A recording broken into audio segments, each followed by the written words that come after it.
मतलब होता है पुराना। Next, dash is practised on small patches of land, बहुत छोटे छोटे लैंड पे, बहुत छोटे छोटे एरिया पे करी जाती है विद प्रिमिटिव टूल। किस तरह की फार्मिंग है? Primitive subsistence farming. This type of farming depends upon monsoon, इस तरह की जो फार्मिंग है पूरी तरह से बारिश पे निर्भर करती है, मानसून पे। तो ये कौन सी है? प्रिमिटिव, पुरानी वाली, क्योंकि उसमें जो ट्यूबवेल वगैरह ये सब यूज नहीं होती। विच of the following is not correct about plantation farming के बारे में इनमें से कौन सा सेंटेंस सही नहीं है?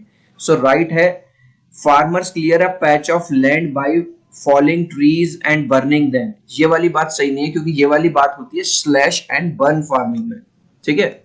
Next, which of the following are plantation crops? कौन सी हैं प्लांटेशन क्रॉप्स? हैं tea, coffee, banana and sugar cane. Next, the 3 major cropping seasons of India. Major cropping seasons कौन से हैं?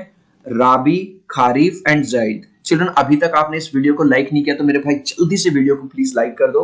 आई होप कि आपने लाइक कर दिया है, और प्लीज चैनल को सब्सक्राइब कर दो अगर अभी तक आपने चैनल को सब्सक्राइब नहीं किया, क्योंकि सारे एमसीक्यूज आपको यही मिलने वाले हैं हर चैप्टर के, हर क्लास के। नेक्स्ट, राबी क्रॉप्स आर, जो राबी क्रॉप्स होती हैं वो कब बोई जाती हैं?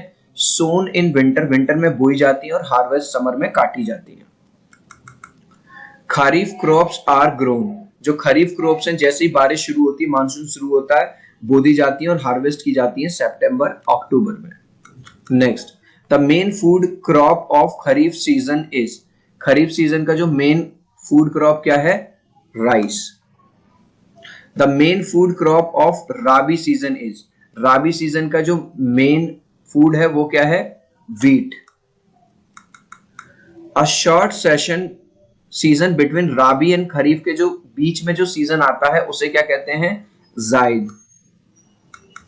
इंपॉर्टेंट नॉन फूड क्रॉप, ऐसी क्रॉप जो इंपॉर्टेंट है लेकिन फूड नहीं है, वो क्या है? कॉटन और jute. Which is the main food crop of the eastern and southern part? आपको पता है साउथ में और ईस्ट में राइस बहुत खाया जाता है। The 2 main wheat growing regions, जो व्हीट गेहूं उगाने वाले रीजन्स हैं, the Ganga Sutlej plains and Deccan trap. ठीक है, ये है। Wheat requires annual rainfall, wheat गेहूं को कितनी रेनफॉल की जरूरत पड़ती है? 50 से 75 centimetre. The third most important food crop, third क्या है? पहली है, एक है व्हीट है, एक है राइस, तीसरी है ज्वार। Which state is the largest producer of बाजरा? तो बाजरे दा सिट्टा, Rajasthan. Which is the right condition for the growth of maize? Maize means होता है मक्का। Temperature between 21 degree Celsius to 27 degree Celsius. Which of the following crop is a major source of protein? तो protein किससे मिलता है? Pulses, दालों से। Which one of the following is not true for pulses? के बारे में कौन सी बात सही नहीं है? ये वाली बात सही नहीं है। Pulses require intensive irrigation, बहुत ज्यादा पानी की जरूरत नहीं पड़ती। Which is the ideal condition for the growth of sugarcane? गन्ने के लिए क्या चाहिए?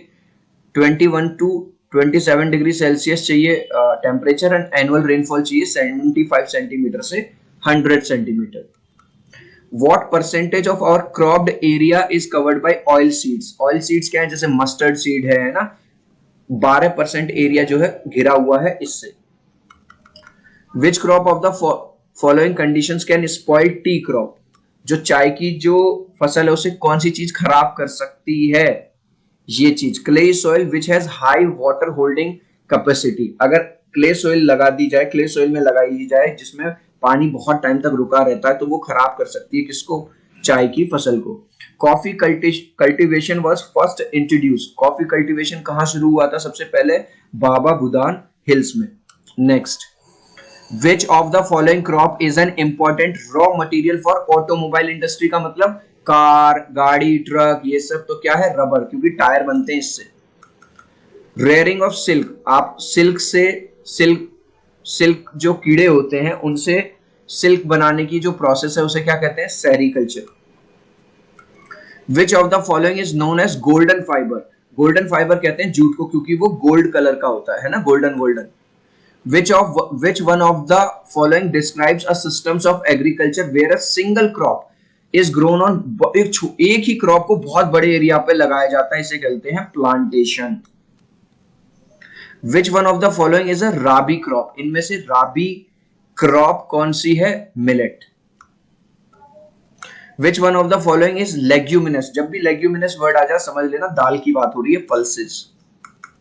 Which one of the following is announced by the government in support of a crop minimum support price?